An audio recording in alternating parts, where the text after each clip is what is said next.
Hola,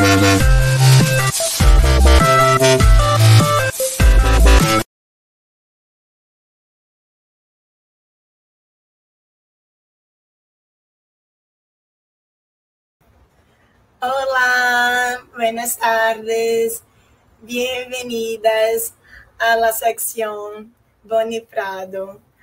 Ahora vamos a tener la charla de Marco, pero antes tengo algunos informes. Yo soy Ana Cecilia, soy una mujer negra, mis pelos longos, medios, y estoy con una polera verde y con gafas. Llevo gafas. Y nosotros en Python Brasil estamos este año haciendo una campaña de donación para la ONG, instituição não governamental, Mães da Favela, que é uma organização que trabalha com combate à hambre aqui em Brasil. E então estamos com esta recaudação, mientras hace la inscripción en el evento o con el QR code que va a aparecer aquí en la pantalla, el QR code. Y hoy tendremos la ponente Marco Carranza. Hola, Marco. Hola, Ana Cecilia, ¿cómo estás? Marco es técnico de Team Core Solutions, empresa encargada de crear soluciones para la industria de retail, utilizando diversos modelos de Machine Learning y Big Data.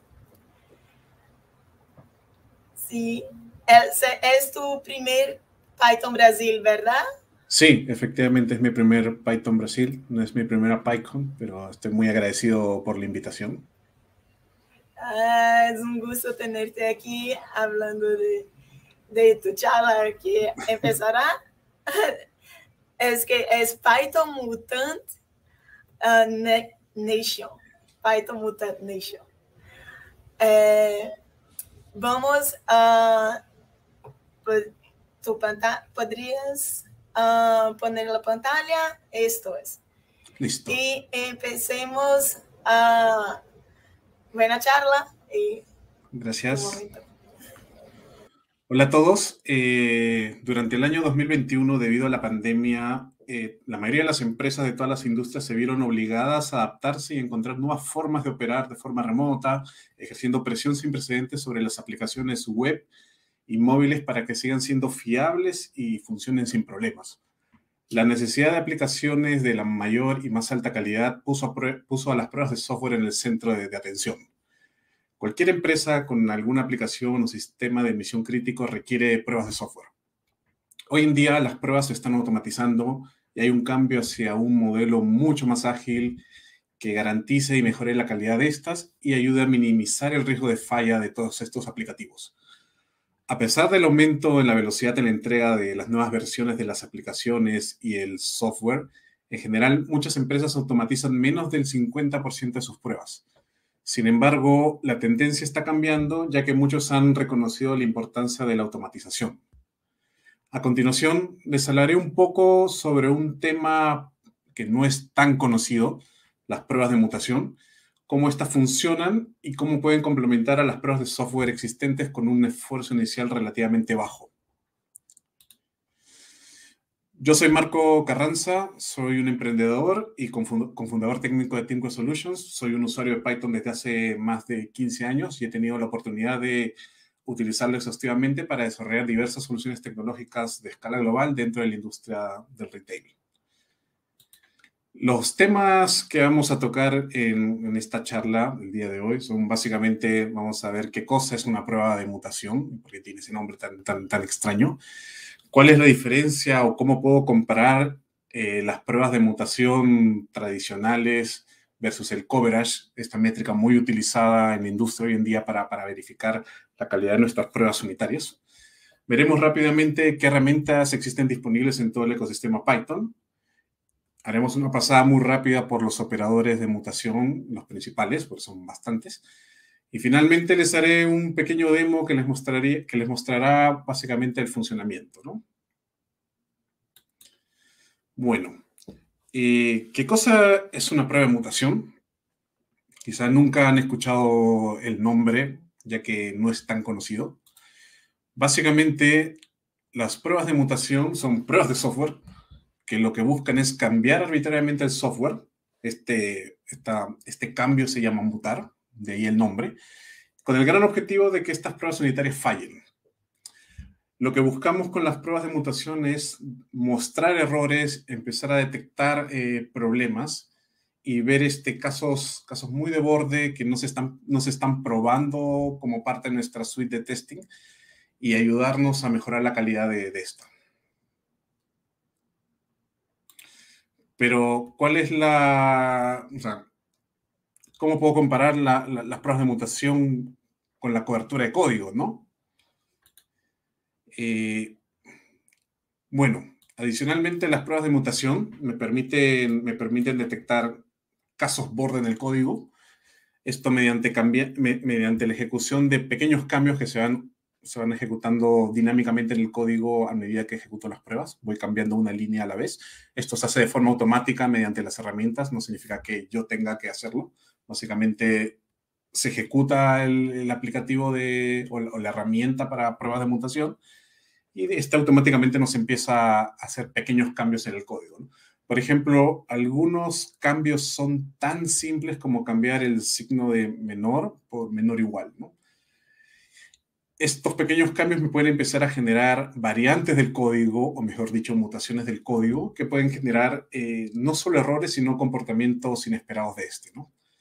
Por ejemplo, si nosotros consideramos las coberturas como la única métrica para medir la calidad de nuestro código, podemos tener casos en el que nuestro código tenga una cobertura muy alta, pero si no tengo validado un caso borde, el código igualmente puede fallar, ¿no? Y gracias a las pruebas de mutación, estos códigos se pueden hacer evidentes. Pero vamos un poquito más allá. ¿Qué cosa es la cobertura de código, no? Básicamente es una métrica que me dice qué porcentajes de mis líneas de códigos están siendo ejecutadas a medida que yo ejecuto las pruebas unitarias, ¿no?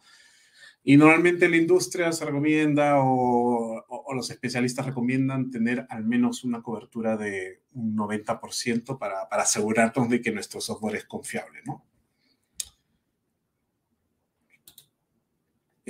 Sin embargo, como les mencioné hace un momento, tener una cobertura del 100% en el código no te asegura de que el código no vaya a tener ningún tipo de error, ¿no?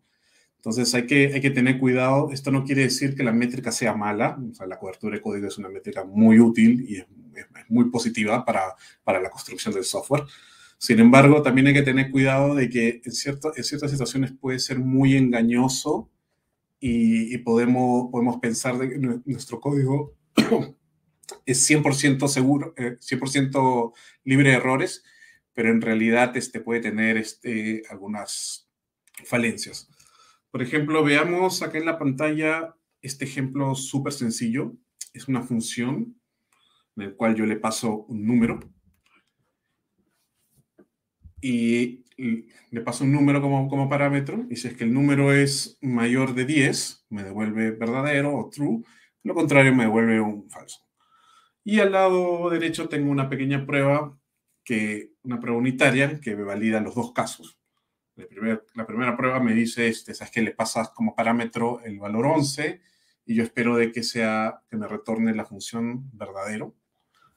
Y en el segundo caso, le paso el número 9 y espero que me vuelva falso. Como pueden ver, en este caso estoy recorriendo todas las líneas del código de esta función, pero tendría una cobertura del 100%, ¿no?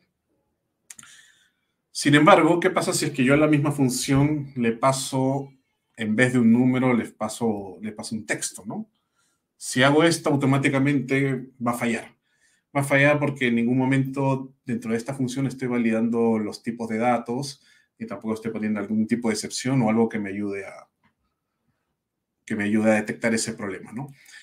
Si bien este ejemplo es bastante simple, este tipo de errores muchas veces son involuntarios. A medida que crece el software que vamos construyendo, es normal que vayan apareciendo y muchas veces en entornos muy ágiles donde se construye y modifica el software muy rápido, uno va generando cierta deuda técnica y al mismo tiempo va generando ciertos problemas que no va corrigiendo, ¿no? ¿Qué herramientas tenemos disponibles para poder trabajar este concepto de la mutación del código? Bueno, la primera herramienta dentro del ecosistema Python se llama MutMut. Acá pueden ver la dirección. Básicamente es una suite de mutation testing escrita en Python y que busca ser bastante sencilla de implementar. La gran ventaja que tiene esta herramienta es que soporta todas las suites de testing, ya que es bastante flexible, ¿no? Es capaz de utilizar test runners como Hammett, que permite una ejecución de muchos tests en paralelo, ¿no? Y eso podría acelerar en ciertos escenarios las pruebas. Además de eso, algo interesante es que Mut es la única herramienta que todavía se mantiene, que todavía tiene soporte a Python con Python 2. Como sabemos, Python 2 ya llegó a su ocaso hace un par de años, pero sin embargo, la realidad es que muchas empresas tienen código escrito en Python 2 que todavía se tiene que mantener, ¿no? Entonces, si es que este es el caso, que tengas un código, digamos, legacy, que aún está escrito en Python 2 y necesitas o te gustaría incorporarle las pruebas de mutación, MutMut es una alternativa interesante. La instalación es súper sencilla, pip install MutMut y después me voy a la carpeta y escribo MutMut espacio run, tal como se ve acá. Y yo tengo que crear un pequeño archivo de configuración donde voy agregando las rutas de los archivos, las herramientas de testing, el test runner que voy a utilizar, las carpetas donde están ubicados mis tests, ¿no? Etcétera. Además de eso, bueno, MutMut tiene ciertas funcionalidades avanzadas, ¿no? Se pueden hacer como que llamadas antes de la ejecución de la herramienta, o también se puede trabajar a través de objetos de contexto, ¿no? La segunda herramienta que les voy a mostrar es una que se llama MutPy. Esta es la herramienta que voy a usar más adelante para hacer la demo. Básicamente es una herramienta diseñada para Python 3. Solamente soporta como runtimes para ejecutar los tests, PyTest y UnitTest, pero lo interesante es que luego de la ejecución de la ejecución de todos los tests de mutación, te genera un pequeño reporte en HTML que uno puede verlo visualmente y puede ver de una manera tal vez un poquito más amigable cuáles son los problemas que se han detectado, ¿no? Además de eso, lo interesante que tiene MutPy es que aplica todas estas mutaciones a nivel del AST. El AST o el Abstract Syntax Tree es una característica muy particular de Python y muy poderosa, que básicamente el AST te permite que se escriban los programas de Python y que se puede inspeccionar el código justo después de que se analizó la sintaxis, pero un paso antes de la compilación del bytecode, ¿no? Entonces, todas estas características inherentes a Python abre un mundo de posibilidades para herramientas de este tipo, ¿no?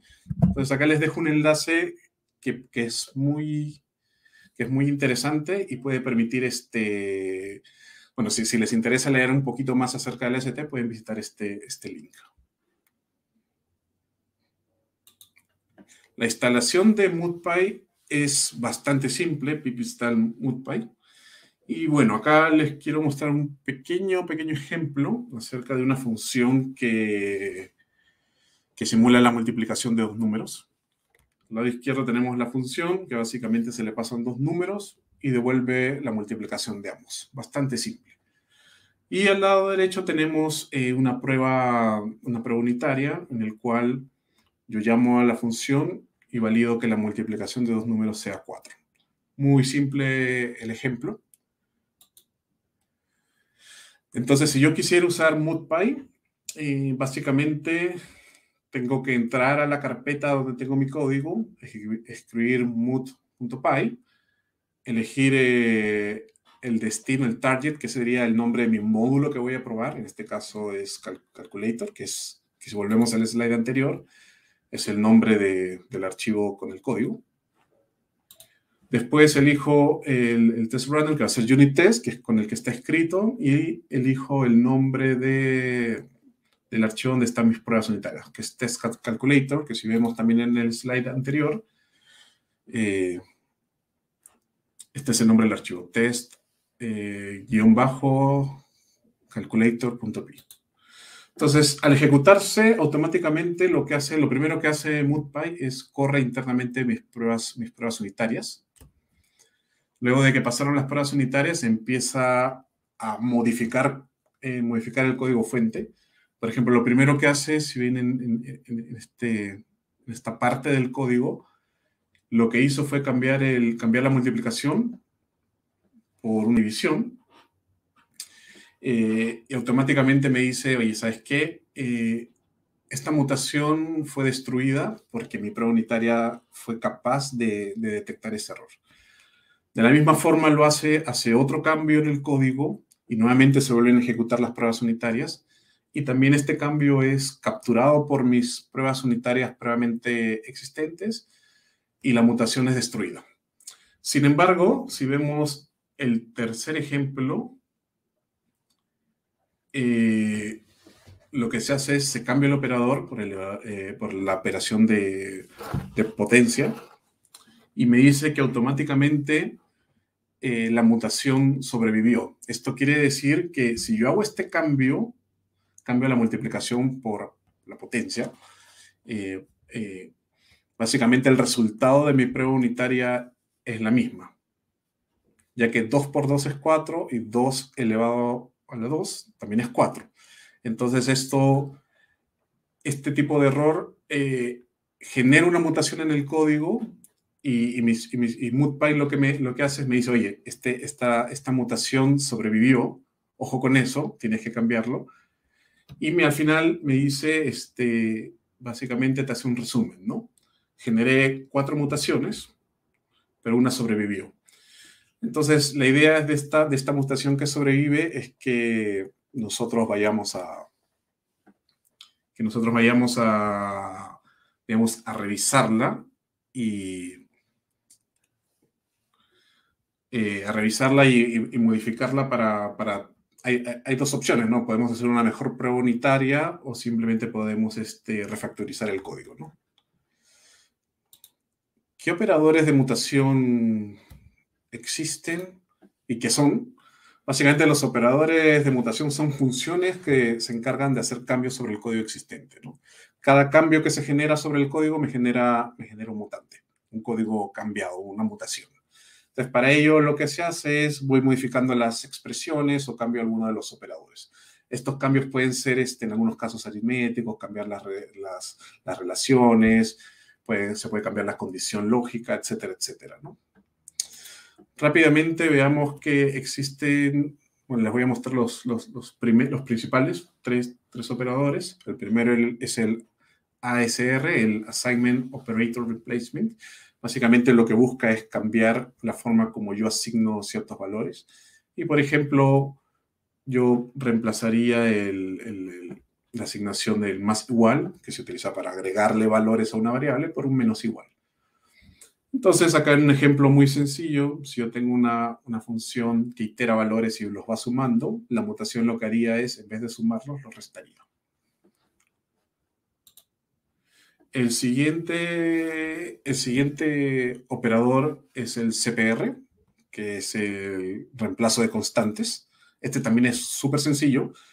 Básicamente busca dentro de nuestro código fuente y lo que hace es busca algunas constantes que tienen valor 0 o 1 y los empieza a reemplazar, ¿no? En este ejemplo lo que hace ese operador es reemplaza el total igual a 0 con total igual a 1, ¿no? Entonces te empieza a modificar. Esto, como mencioné antes, con el objetivo de detectar qué tan efectivas son mis pruebas unitarias existentes, ¿no?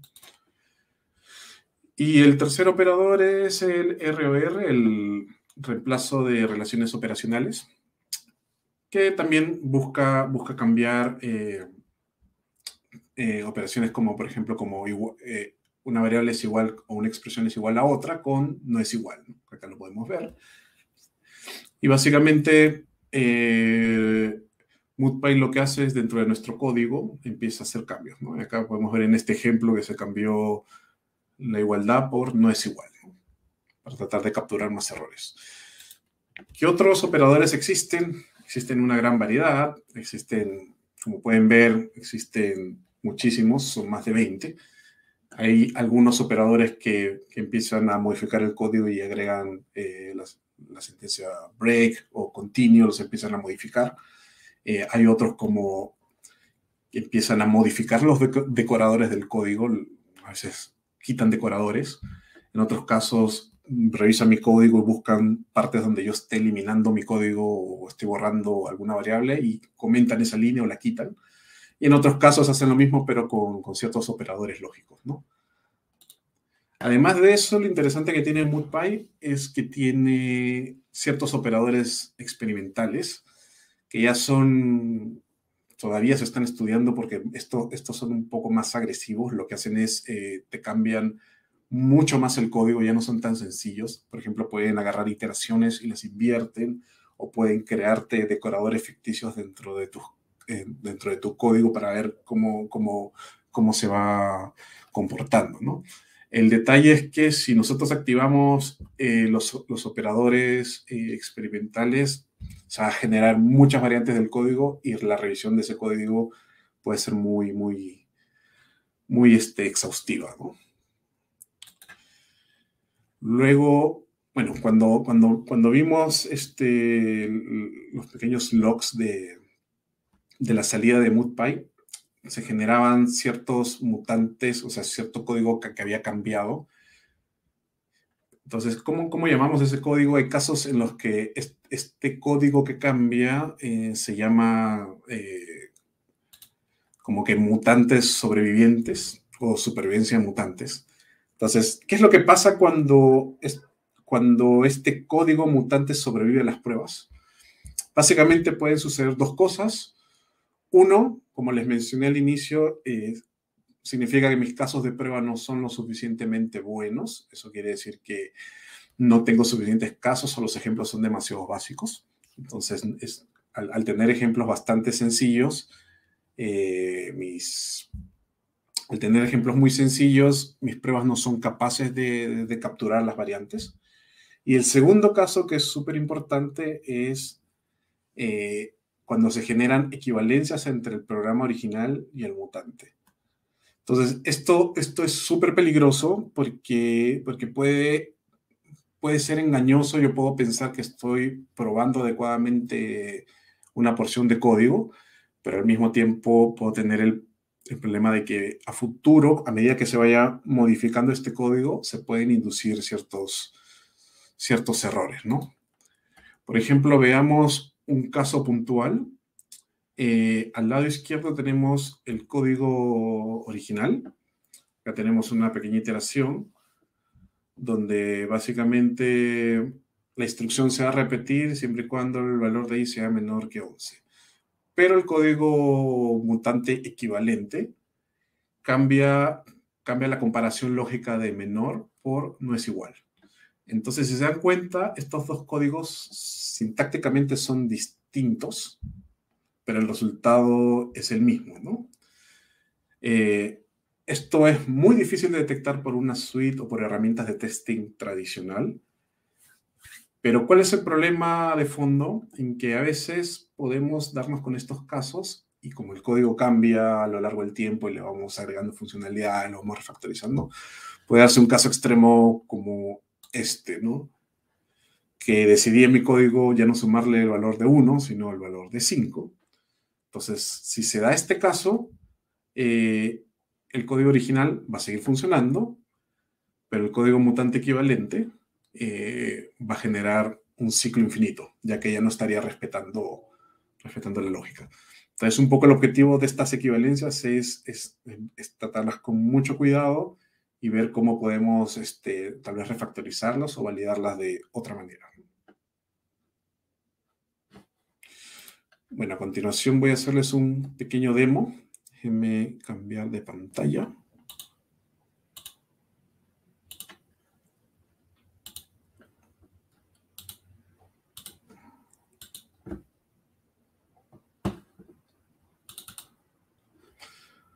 Perfecto.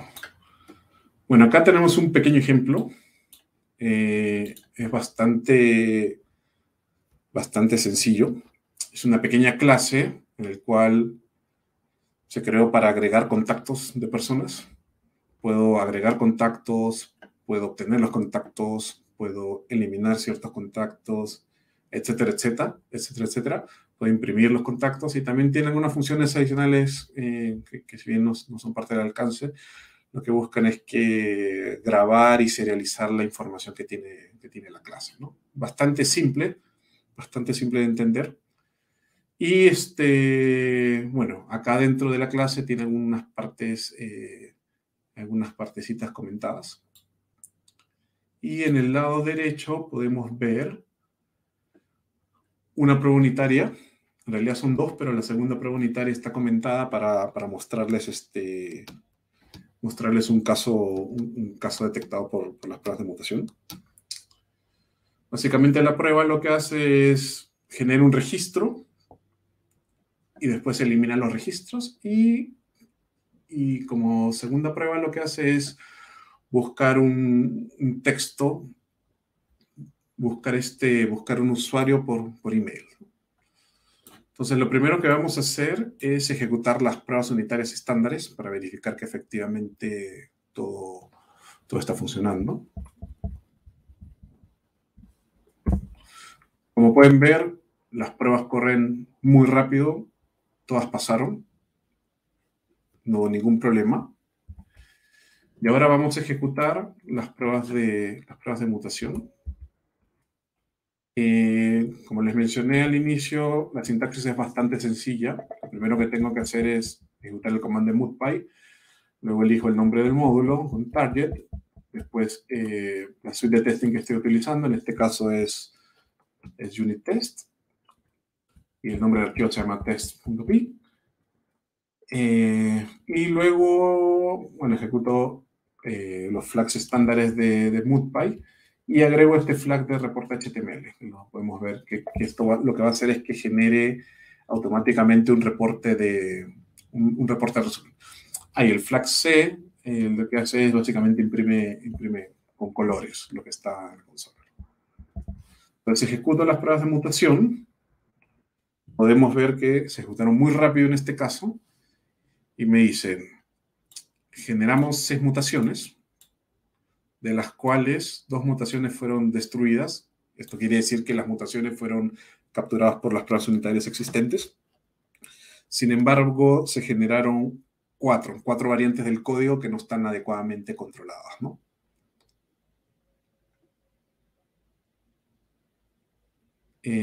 Si resumimos, si vemos a detalle, podemos ver cómo hay algunas porciones del código donde se cambia la lógica, ¿no? Podemos ver que acá yo estoy tratando de validar el tamaño del nombre, y acá le pone un not y automáticamente la prueba debería fallar, pero no está fallando, ¿no? El segundo caso es la función validated, que aparentemente valida algo, si es que yo le agrego el not, la negación, la validación debería comportarse de una forma distinta y la prueba unitaria debería fallar. Entonces, automáticamente detectó de que las pruebas unitarias que tengo no son suficientes para detectar esos casos borde, ¿no? Y bueno, y tenemos otros casos en las que, por ejemplo, hago una búsqueda de texto, o sea, busco un usuario por mail, se cambia la lógica, pero me dice que automáticamente las pruebas unitarias que ya tenía detectaron ese cambio y fallaron. Por lo tanto, esa mutación es destruida. Y lo mismo con otra variante al respecto, ¿no? Y bueno, acá tenemos otro caso en el que se cambia, se invierte la lógica del tamaño de caracteres y mi prueba de mutación detecta que las pruebas unitarias no han podido, digamos, capturar esta variante, ¿no?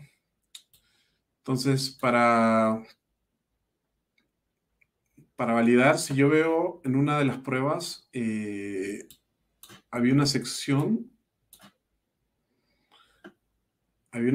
en la donde la función validated se estaba modificando, y si veo el código, básicamente lo que me está diciendo es que en este caso es que la función no hace nada, ¿no? Que cuando la prueba unitaria se ejecuta, no hace nada. Y si veo al lado derecho mis pruebas unitarias, al momento de instanciar la clase, yo le agrego un contacto que pasa por esa validación, pero como esa validación no hace nada, la prueba falla. Entonces, bueno, acá tengo ya el código listo. Básicamente, voy a descomentar estas dos líneas.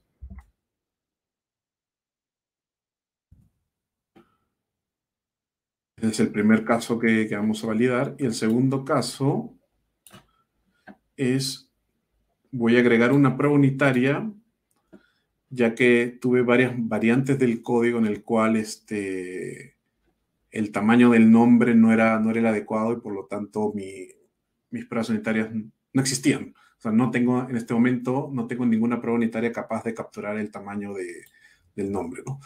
Entonces lo que hago es, básicamente, acá tengo una prueba unitaria, voy a descomentar rapidito, y voy a volver a ejecutar, ¿no? Estas pruebas lo que hacen es básicamente ejecuto la función de validación pasándole un usuario, y espero que me devuelva la data con la validación si es que el nombre del usuario es de al menos 3 caracteres, y un test al cual le paso un nombre de solo un carácter y espero que me devuelva que la prueba ha fallado. Entonces, vuelvo a ejecutar las pruebas unitarias, pasaron las 4 pruebas, y ahora voy a ejecutar las pruebas de mutación.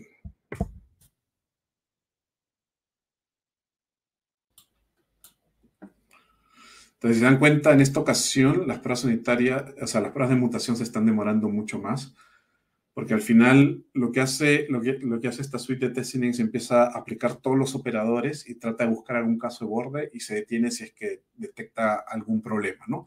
Pero como ahora tengo una mejor cobertura en mi código porque tengo muchas más y mejores pruebas unitarias, el MutPy necesita evaluar mucho más, ¿no?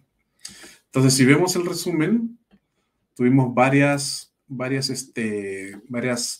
pruebas que tuvieron timeout, significa que básicamente estuvieron probando y dentro de la configuración se le indica a MutPy que genere hasta cierta cantidad de segundos pruebas. Se puede extender si queremos hacer una prueba muy exhaustiva, pero como vimos, las pruebas se empiezan a dilatar, ¿no? Entonces, por otro lado, logramos capturar muchos más errores, pero al mismo tiempo tenemos un error, una mutación que sigue sobreviviendo, ¿no? Del total. Entonces, vamos a revisar y justamente el problema es que yo tengo una condición en la cual yo estoy comparando el tamaño del nombre del usuario y inicialmente en el código yo estoy validando que sea de mayor de 2 caracteres, pero al poner que sea mayor o igual de 2 caracteres, la prueba hace exactamente lo mismo. Entonces, en otros términos, lo que está detectando MoodPy es que mi prueba no es capaz de cubrir este caso borde. Entonces, yo regreso a mi prueba y efectivamente estoy probando un caso en el que el nombre tiene 3 caracteres y otro caso en el que el nombre solo tiene un carácter. Entonces, lo que voy a hacer es, voy a cambiar y voy a probar ese caso específico, caso con 2 caracteres, y voy a volver a ejecutar las pruebas de mutación, ¿no? Ejecuto, demorar un poquito, unos cuantos segundos. Y empiezan a salir algunos timeouts.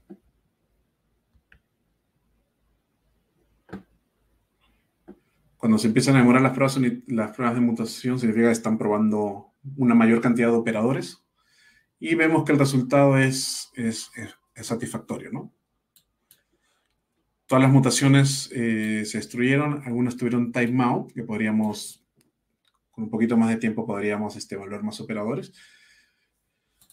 Pero en esta evaluación, en este ejemplo, ninguna mutación sobrevivió. Por lo tanto, mejoré digamos, la calidad de mi código. Y en ambos ejemplos, las pruebas unitarias estuvieron pasando, ¿no? Sin ningún problema.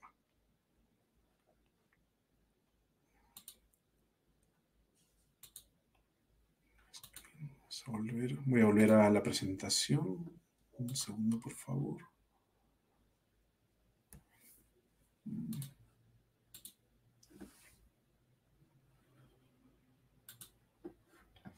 Ya, listo. Bueno, algunas notas finales, algunas conclusiones sobre esta presentación. Básicamente, las pruebas de mutación tienen una serie de beneficios. Nos permiten hacer una serie de cosas y mejorar la calidad de nuestra suite de testing en la actualidad. Básicamente, lo principal es que me ayudan a que mi banco de pruebas sea efectivo, como pudimos ver en los ejemplos. Muchas veces tener pruebas unitarias o tener una cobertura alta puede ser engañoso y podemos estar ocultando ciertos errores. Entonces, gracias a las pruebas de mutación podemos revisar qué tan efectivas son mis pruebas y al mismo tiempo me ayuda a verificar qué tan confiables son estas, ¿no? Además de eso, las pruebas de mutación me ayudan a detectar casos que pueden no estar cubriendo bien algunos casos bordes. Entonces me pueden dar ciertos indicios de dónde yo debería refactorizar mi código para mejorarlo y hacerlo más estable, ¿no? Sin embargo, no todo es perfecto. Hay que tener en cuenta que las pruebas de mutación tienen un alto costo, específicamente cuando el software es muy extenso, cuando tenemos muchos módulos. Como vieron, las pruebas unitarias estándares se demoraron menos de un segundo en ejecutarse, y cuando ya empezamos a estresarla con una mayor cantidad de operadores, las pruebas de mutación se demoraron hasta 20 veces más, casi 20 segundos. Entonces, hay que tener mucho cuidado porque las pruebas de mutación tienen un alto costo computacional y el esfuerzo adicional que se requiere para empezar a revisar cada uno de los casos de prueba puede ser muy exhaustivo. Cuando iba preparando el demo, me tomó bastante tiempo detectar el problema de que estaba fallando una mutación simplemente por la longitud de los caracteres. Al final, estos casos bordes no son tan evidentes y muchas veces puede tomar un poco de tiempo detectar cuál es el problema de fondo, ¿no? Y bueno, les quería comentar que las pruebas de mutación son un campo de estudio bastante amplio. Ahí les dejo un enlace donde existen actualmente muchas métricas que están en estudio y existen muchos papers al respecto que hablan de cómo mejorar la calidad de software mediante esta estrategia, ¿no? Y bueno, finalmente los dejo con una frase muy conocida de Jacob Kaplan-Moss, uno de los core developers de Django, que básicamente el código que no tiene pruebas está roto, está dañado por diseño, es malo por diseño, ¿no? Y eso. Bueno, muchísimas gracias por su atención. Buenísima la charla, Marco. Muchas gracias. Y tengo un informe para la gente. Creo que esta con un poco... pueden hacer las preguntas en portugués aquí en el Discord. Creo que la gente que está nos escuchando por la traducción simultánea para portugués todavía no se dio cuenta de que podemos hablar en portugués aquí y nosotros vamos a hacer la traducción de las preguntas para la ponente. Así que si tiene alguien aquí en el canal Boni Prado Pinto, que está en Discord. Enquanto aguardamos unos minutitos a ver si alguien anima a poner una pregunta, les comento que si estás aquí en YouTube, puedes ascender el Discord del evento y recibirás el enlace después que haga la inscripción en Eventbrite. El enlace para inscripción es bit.ly/PyBR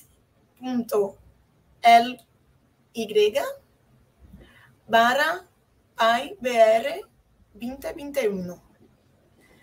Entonces, también hay enlace en nuestra página web de Python Brasil 2021 y ahí recibirás el enlace para Discord. A ver si hay muchas personas oyendo tu charla. Todavía no animaron a escribir en español y creo que quedaron con un poco de miedo ahí y ya. Ahora sí, hay una persona. Ahora, después del informe, ahí tendremos una pregunta. Y esto sirve para toda la sección. Siempre pueden hablar en portugués ahí en sección Boni Prado, colgar sus preguntas, que haremos igual para las ponentes. ¿Vale? A ver si alguien anima más. Y nuestras próximas charlas serán la de Itza. El tema es... el título es Tierra Digital, Tecnologías Geoespaciales de Python. Y después del intervalo de la tarde, a las 7, tendremos WebAssembly, el qué, por qué y cómo, con Andrés Pineda.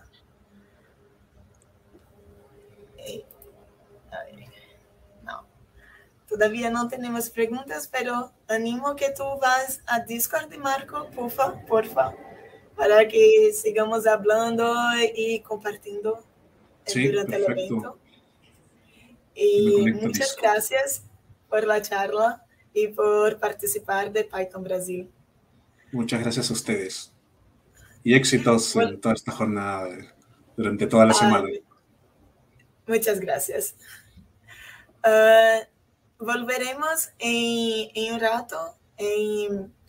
Como tendremos un intervalo, entretiempo muy cortito de unos 2-3 minutos y luego volveremos. Sigan aquí en esta sección y volveremos con la charla de Itza, Tierra Digital, Tecnologías Geoespaciales y Python.